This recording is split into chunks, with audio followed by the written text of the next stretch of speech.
Aquestes setmanes, a la conca mediterrània, estem passant els dies més calorosos de l'any, el que es coneix tècnicament com canícula.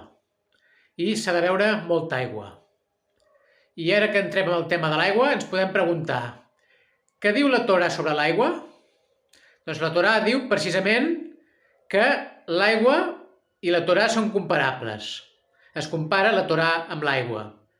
Perquè els savis diuen que igual com l'aigua quan plou baixa fins a les zones més baixes del terra i acaba anant al mar, també la saviesa de la Torà es desplaça i s'acumula a les persones que són més baixes. No més baixes en el sentit de més males persones, sinó més baixes en el sentit més humils, més franques i més honestes.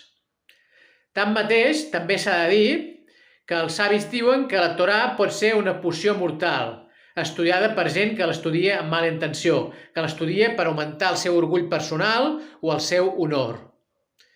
Però igualment en aquest cas també els savis ens diuen que una persona que comença estudiant la Torà amb mala intenció, amb unes intencions que no són honestes i no són franques, eventualment amb l'estudi de la Torà refinarà el seu caràcter, refinarà el seu comportament i acabarà estudiant la Torà per motius correctes.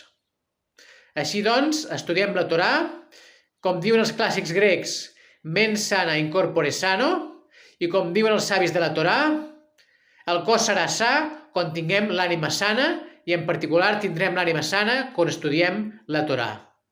Shalom.